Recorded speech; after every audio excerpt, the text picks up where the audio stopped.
नमस्कार दोस्तों, आप लोगों का स्वागत है हमारे YouTube चैनल बायोलॉजी ज्ञान बाई अखिल सर। आज हम लोग एक बहुत महत्वपूर्ण टॉपिक के बारे में जानेंगे जिसका नाम है रेप्लिकेशन ऑफ बैक्टीरियोफेज या मल्टीप्लिकेशन ऑफ बैक्टीरियोफेज या लाइटिक साइकिल। तो इसका मीनिंग ये हो गया कि जो बैक्टीरियोफेज है वह किस किस मेथड से रेप्लिकेट करता है, बैक्टीरियोफेज है क्या, बैक्टीरियोफेज के बारे में किसने खोज किया था और इसका शाब्दिक अर्थ क्या है। तो टॉपिक हम लोग आते हैं।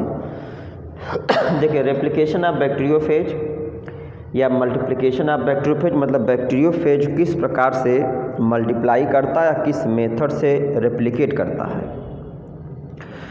तो इस टॉपिक पर आने के पहले हम लोग एक मिनट जानते हैं बैक्टीरियोफेज क्या है। देखिए, जो बैक्टीरियोफेज है इसमें दो शब्द है, बैक्टीरियो और फेज।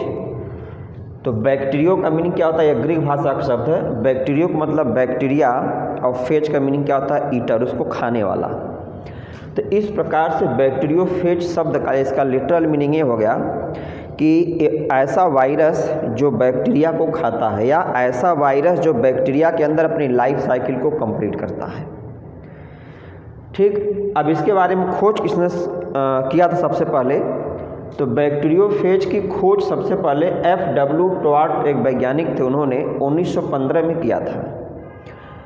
और फिर डी हेरेले वैज्ञानिक थे, उन्होंने भी 1917 में 2 साल बाद बैक्टीरियोफेज की खोज किया और बैक्टीरियोफेज टर्म का उपयोग किया था। मीनिंग क्या गया कि इन्होंने 1915 में बैक्टीरियोफेज को मतलब ऐसा एक वायरस की खोज किया था जो बैक्टीरिया को डिग्रेड करता है, लेकिन उसने उसका नाम नहीं दिया और नाम जो था उसके फंक्शन के आधार पर उसका नाम देने का जो श्रेय है वह डी हेरेले को जाता है, जिन्होंने बैक्टीरियोफेज टर्म 1917 में दिया था। मतलब एक ऐसा वायरस जो बैक्टीरिया को इंगल्फ करता है।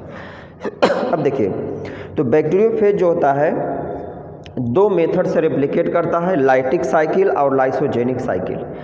ये दोनों साइकिल एग्जाम के दृष्टि से अति महत्वपूर्ण है, अल्टरनेट करके एक एक दोनों पूछता है। आज हम लोग इस वीडियो में लाइटिक साइकिल के बारे में जो है कि डिटेल में जानेंगे।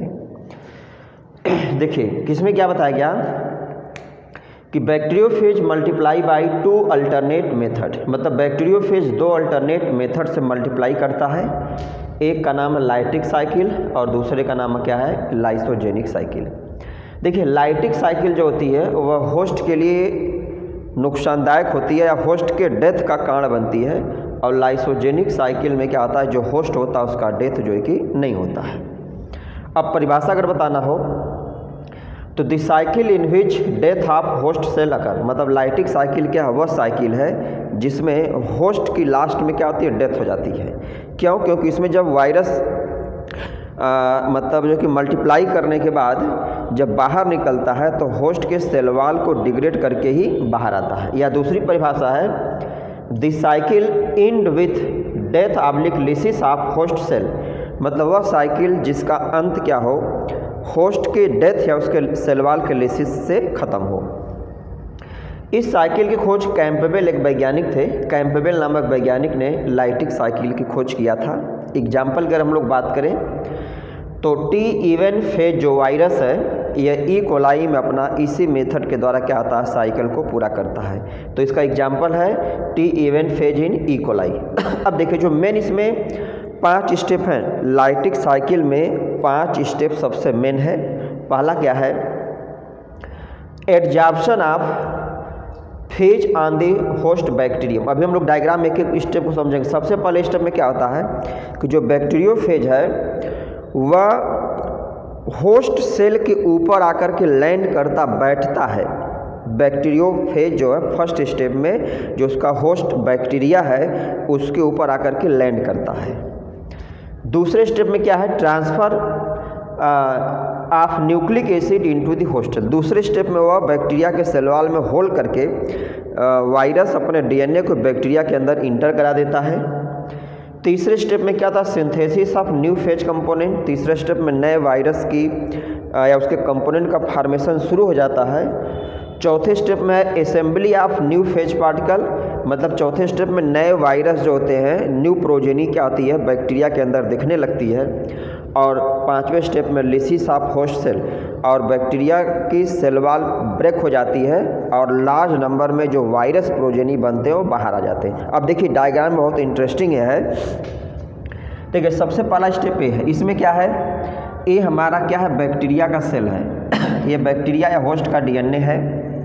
तो सबसे पहले क्या है, adsorption of phase on host. सबसे पहले बैक्टीरियोफेज जो होता है वो बैक्टीरिया के ऊपर, होस्ट के ऊपर आकर के लैंड करता है।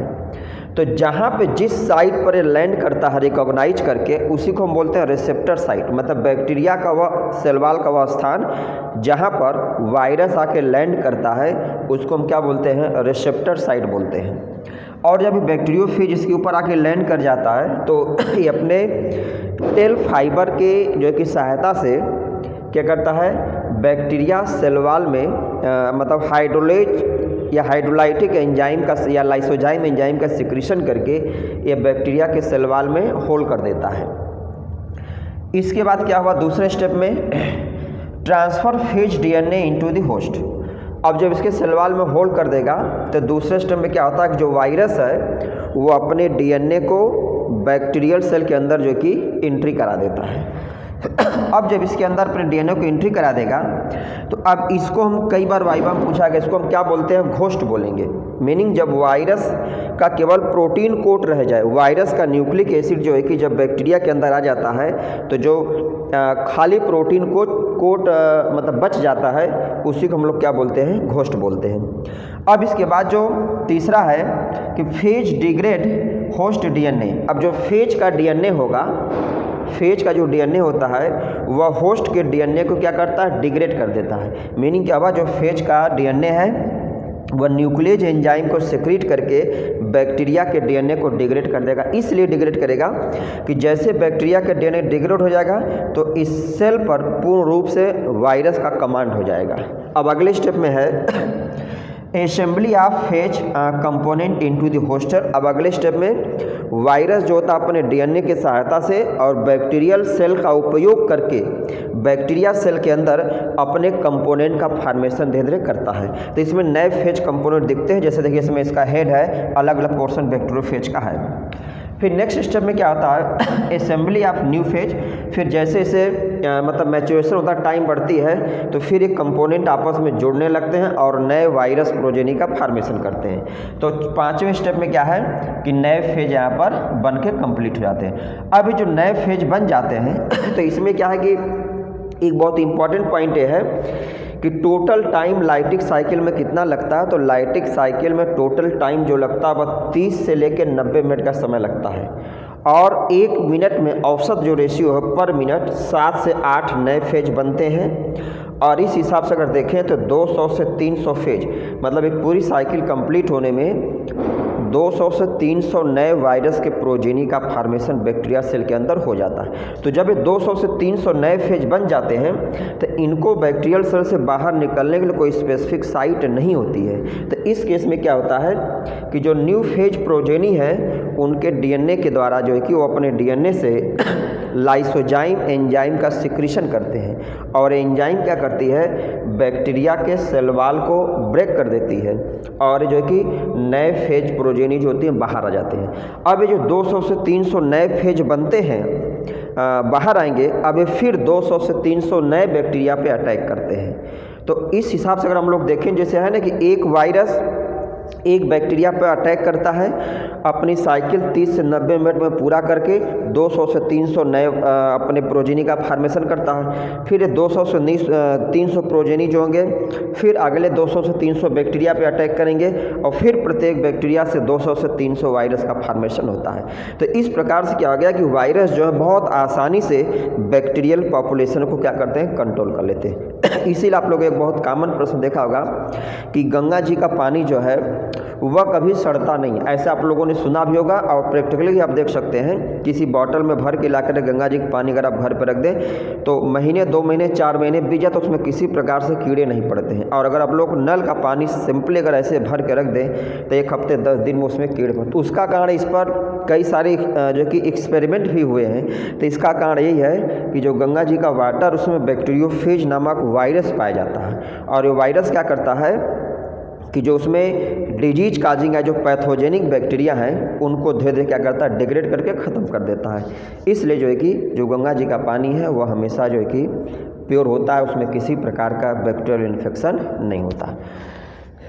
तो इस साइकिल में सबसे इम्पॉर्टेंट पॉइंट ये है कि बैक्टीरियोफेज का मल्टीप्लिकेशन कितने मेथड से होता है, तो आप लोग बताएंगे 2, लाइटिक और लाइसोजेनिक। लाइटिक में क्या होता है कि जो होस्ट सेल उसकी डेथ हो जाती है, और लाइसोजेनिक में होस्ट सेल की डेथ नहीं होती। अब अगले वीडियो में हम लोग पढ़ेंगे। अब ऐसा क्यों होता है, देखिए जो कोई वायरस हैं, वायरस का कुछ नेचर जो होता है, कुछ वायरस जो होते हैं वायरुलेंट टाइप के होते हैं, मतलब उग्र होते हैं। तो लाइटिक साइकिल जो होती है वह जो वायरुलेंट टाइप के फेज है उनमें होती है। और जो लाइसोजेनिक साइकिल है, कुछ वायरस ऐसे होते हैं जो नॉन वायरुलेंट उग्र नहीं होते हैं, दयालु जो टाइप के होते हैं, तो उनमें जो है कि लाइसोजेनिक साइकिल होती है। मतलब इनमें क्या होता है कि वायरस का डीएनए होस्ट के डीएनए के साथ ही मल्टीप्लाई करता है और जो कि डिवाइड होता है। लाइटिक साइकिल मतलब वह साइकिल जिसका अंत कैसे हो कि जो लास्ट में या अंत में होस्ट सेल को ही ख़त्म कर दे या डिग्रेड कर दे। इसकी खोज किसने किया था, लाइटिक साइकिल की खोज जो है कि कैंपबेल नामक वैज्ञानिक ने किया था। इसमें कितने फेज हैं, सिंपल है।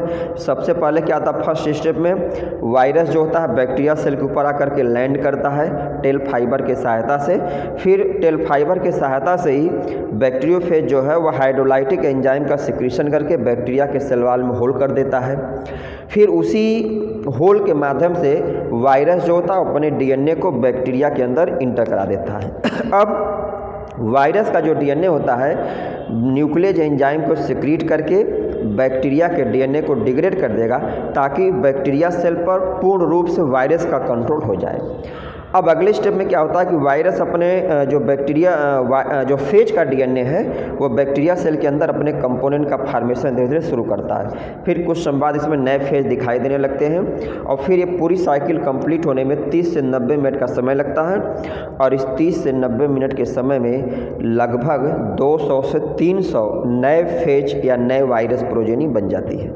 अब इनको बैक्टीरियल सेल से या होस्ट से बाहर निकलने के लिए कोई स्पेस नहीं होता है, तो जो फेज का डीएनए होता है वह जो है कि लाइसोजाइम एंजाइम का सिक्रीशन करता है, जिससे बैक्टीरियल सेल वॉल क्या आती है, डिग्रेड हो जाती है और 200 से 300 नए फेज या जो वायरस की प्रोजेनी है वो बाहर आ जाती है।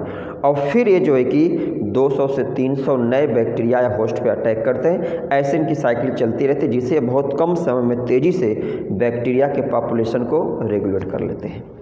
तो उम्मीद है कि आप लोगों को वीडियो जो समझ में आया होगा। अगर किसी को कोई समस्या है तो आप लोग जो कमेंट करके जो पूछ सकते हैं, या कोई ऐसा टॉपिक अगर है जिसके बारे में आप लोग वीडियो मतलब चाहते हैं कि हम वीडियो बनाएं, उसके बारे में जानना चाहते हैं, तो कमेंट करके भी उसके बारे में बताइए। चैनल को हमारे सब्सक्राइब करिए, लाइक करिए और अधिक से अधिक शेयर करिए, जिससे ताकि ये जो इम्पोर्टेंट जो टॉपिक है बहुत ईजी वे में समझाए जा रहे हैं आप लोगों को आसानी से मिल जाए। धन्यवाद।